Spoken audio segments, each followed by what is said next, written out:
teman-teman semua, saya Dinda. Sekarang sedang bersama salah satu dosen sosiologi dari Universitas Sumatera Utara, Bang Rahman Malik. Iya. Udah jadi dosen selama berapa bulan, Bang? Kurang lebih 5 bulan. 5 bulan. Jadi kan kita di sini mau ngobrol tentang gimana Bang akhirnya bisa jadi dosen kan.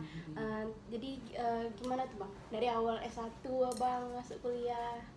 Iya, saya perkenalkan, saya Rahman Malik ya. Saya dari Sosiologi Universitas Sumatera Utara dan baru menjadi dosen kurang lebih 5 atau 6 bulan. 6 bulan. Terus Abang ngajarnya juga yang masih S1 juga kan? Masih S1. Jadi ceritanya begini.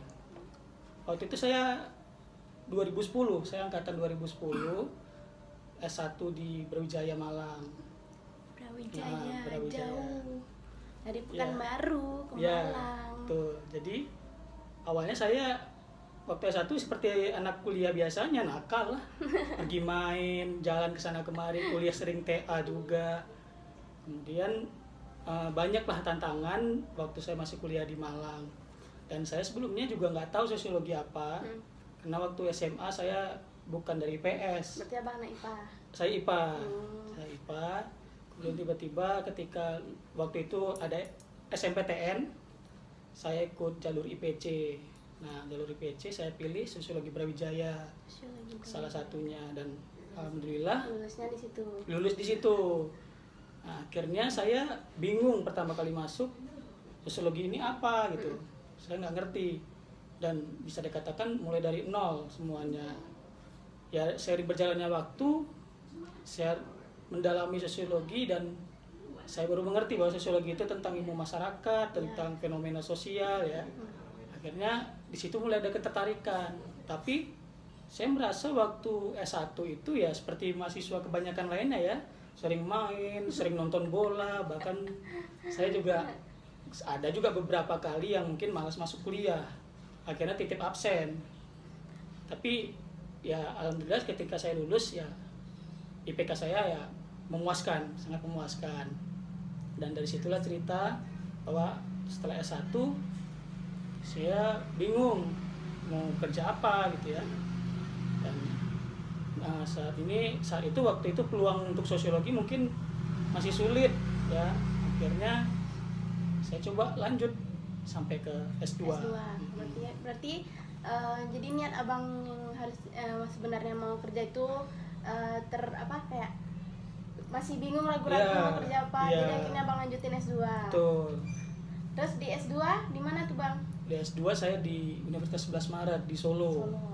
Nah, itu saya masuk tahun 2016. 16, berarti 4 tahun yang lalu. Ya, saya lulus itu S1 ya standar agak mendekati wow juga lah ya. Istilahnya saya 4 tahun setengah. 2015 saya lulus. Terus 2016 saya masuk S2 di Solo. Ya, alhamdulillah di situ saya mulai menyadari bahwa kalau udah S2 ini bukan main-main lagi ya. Bukan seperti S1 lagi, belajarnya harus lebih digiatkan. Akhirnya saya tumbuh rasa cinta dengan sosiologi. Dan di situ saya awalnya saya nggak suka baca buku itu saya jadikan alas laptop waktu S1 ya. Cuma jadi pajangan alas laptop. Jadi alas laptop. Kemudian waktu S2 saya pelan-pelan melatih untuk membaca, dan yang saya pelajari, yang saya baca pertamanya bukan buku sosiologi, bukan buku-buku ilmiah, tapi novel-novel remaja, terus komik. Itu bagi saya itu untuk mendorong niat saya membaca. Sosiologi. Kemudian setelah itu akhirnya saya coba-coba ya, yang namanya membaca itu kan ibaratnya itu kalau nggak dibiasakan ya susah. Akhirnya saya baca buku-buku sosiologi, akhirnya di situ ada ketertarikan. Saya coba menulis. Awalnya saya nulis artikel jurnal sosial gitu ya. Cuman saya tuh waktu itu ya diterima syukur, nggak diterima ya udah gitu. Alhamdulillah ada 2 artikel saya yang diterima. Dan itu menambah motivasi saya untuk terus belajar gitu. karena udah bagi saya udah 2 artikel, harusnya ini saya harus bisa lebih lagi. Yang namanya manusia kan dia nggak akan pernah puas. Iya, Ya, betul. ya kan. Akhirnya saya belajar buku-buku ya. Alhamdulillah selesai 2 tahun ya. Akhirnya dengan predikat cum laude di 11 Maret. Kemudian dari situ saya mulai dibawa dosen, menjadi asdos lah istilahnya, terus menjadi reviewer jurnal di WNS. Dari situlah muncul keinginan saya untuk jadi dosen. Tuh. Berarti abang berapa tahun atau berapa bulan jadi asdos tuh? Kurang lebih selama itu saya ada 1 semester 6 bulan. 6 bulan jadi 6 asdos. bulan abang. di Solo. Tuh kalau di S2 tadi ini apa aja kesulitannya gitu bang? Kan kalau S1 kan apa masih banyak main-main gitu, masih sering TA apa ini. Kalau S2 apa aja? Kalau S2 itu mahasiswanya kan cenderung lebih sedikit dan kebanyakan bapak-bapak sama iya, ibu-ibu. udah tua. Ya. Jadi kita banyak menjadi yang diadekkan lah, yang dimong ya. Iya. Jadi disuruh ke sana kemari, terus dianggap yang paling muda, dia mempresentasikan, ya kayak gitulah. Kalau S2 kuliahnya. Terus akhirnya kan abang udah selesai nih jadi asdos. Terus kayak mana gimana caranya abang tuh bisa sampai jadi dosen sosiologi di USU sekarang? Ya, awalnya saya iseng ya. Isengnya itu gini, saya ikut lomba jurnal di USU.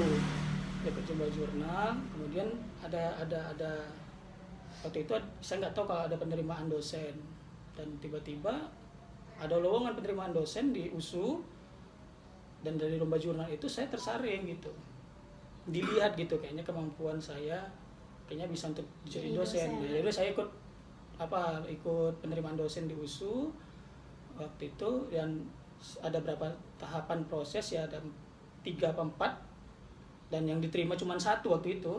Dan jadi abang lah yang dapat. Alhamdulillah rezeki saya di situ mungkin. Alhamdulillah. Terus kan abang sekarang udah jadi dosen nih kan, jadi dosen USU. Apa aja kendala abang selama mengajar anak-anak yang semester 1 mungkin atau semester berapa? Kendala sih kalau di tatap muka saya belum banyak ya, karena seharusnya setelah UTS ini saya full tatap muka. Tapi karena ada pandemi COVID-19 ini akhirnya berubah jadi daring ya. Jadi kalau kesan untuk belajar tatap muka ya di USU itu sih anaknya aktif semua. Itu perangkatan itu aktif semua ya di USU. Yang saya tahu sosiologi seperti itu. Dan apalagi ditambah dengan metode daring ini membuat akhirnya semua anak-anak itu ikut aktif. Nah, biasanya kalau di kelas itu yang saya ketahui kalau masuk tatap muka itu menjadi pasif, takut mau bertanya kepada dosen. Tapi di USU ada yang beberapa orang yang berani bertanya. Dan ditambah lagi dengan kuliah daring, ya mereka yang biasanya pendiam di kelas akhirnya aktif. Gitu sih.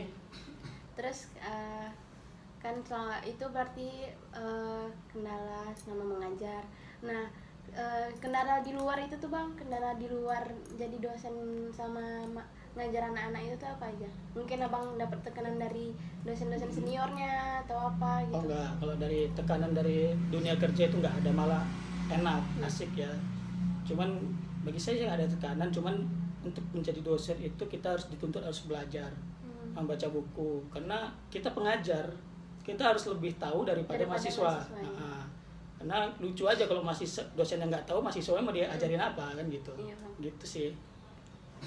Berarti pengalaman, Dinda mau tanya, pengalaman abang waktu kuliah di Brawijaya yang pengalaman buruk apa yang nggak bisa abang lupakan gitu? Pengalaman buruk? Iya, pas lagi kuliah gitu, entah mungkin ada kejadian sesuatu gitu. Saya itu dibilang saya itu mahasiswa nakal ya, nakalnya itu tapi dalam masa wajar ya. Jadi nggak pernah lah diibaratkan dapat nilai jelek gitu, terus dipanggil sampai orang tua saya ke sana gara-gara tingkah laku, itu nggak pernah. Ya standar-standarnya mahasiswa lah. Nah, kalau S2 bisa dikatakan udah serius lah kan. Ya paling nakalnya titip absen, terus lagi malas kuliah paling bolos gitu. Cuman, itu bolosnya kemana bang? Bolosnya di kos aja? Bolos di kos, kadang ke warung kopi, kadang nonton bola. Gitu-gitulah nakal-nakal saya itu. Kalau yang pengalaman yang nggak bisa bang lupakan, yang nggak bisa move on lah bang itu? Waktu kuliah? Iya, waktu kuliah. yang paling indah. Bagi saya waktu kuliah ini kalau orang bilang masa-masa SMA itu masa terindah ya. Ya. Kalau saya terbalik. Masa-masa terindah itu masa-masa saya kuliah. Mengapa gitu tuh Bang? Karena masa kuliah itu kita dituntut harus belajar ya, kritis terus, dan teman-temannya waktu S1 maupun S2 itu merangkul semua. Jadi tidak ada sifat individualis ya. Iya. Nggak boleh nyontek ya, semua harus kerjasama. Itulah saling merangkulnya itu yang saya dapatkan waktu S1 dan S2. Jadi itu kesan terindah Bang sama kuliah. Sekarang kan Abang udah jadi dosen, maksudnya udah bisa menjadi inspirasi bagi orang lain juga. Apa sih kata-kata semangat, kata-kata yang bisa bikin Abang semangat ke orang lain gitu, supaya nggak putus asa gitu, nggak berhenti di tengah jalan gitu. Ya bagi saya sih intinya sekarang ini orang yang belum punya arah hidup, maupun dia masih kuliah ataupun dia job seeker ya, pencari kerja, bagi saya sih tentukan dulu pilihannya mau jadi apa. Karena kalau kita nggak punya bekal, ya bekal itu pasti ilmu ya.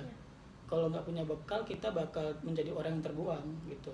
Terbuang dari mana? Dari dunia pekerjaan, dari masyarakat ya. Akhirnya kita sia-sia hidupnya itu. Ya kalau bisa sih terus belajar ya. Meskipun kita dalam masa kuliah ataupun dalam masa nganggur ya, job seeker, ya terus belajar. Karena orang yang menjual diri dalam arti positif, menjual diri dengan ilmunya itu pasti bakal dicari, pasti akan berguna. Meskipun dia pendidikannya mungkin tamat SMA, tamat S1, tapi kalau dia pinter itu pasti orang menganggapnya jago gitu. Gitu aja pesan saya sih. Berarti intinya harus tetap belajar kan Bang, walaupun kita sekolahnya tamatnya ini, tamat itu, walaupun masih nyari pekerjaan, dia harus tetap belajar. Udah itu aja. Itu aja mungkin yang bisa kita bagi, Bang Maman bagi, Bang Maman ceritakan untuk malam ini. Semoga podcast tadi bermanfaat bagi semua yang menonton, bagi teman-teman semua, bagi menambah semangat juga bagi teman-teman di luar sana yang sedang mencari kerja mungkin atau sedang putus asa. Karena kata Bang Maman tadi, teruslah belajar karena kalau kita belajar kita jadi pandai dan orang pasti bakalan mengejar kita sendiri. Jadi sekian podcast kita pada malam ini, podcast saya pada malam ini. Saya sebagai moderator, apabila ada kesalahan mohon dimaafkan, dan Bang Maman juga mungkin sebagai narasumber saya, jika ada kesalahan dalam berkata mohon dimaafkan. Assalamualaikum warahmatullahi wabarakatuh.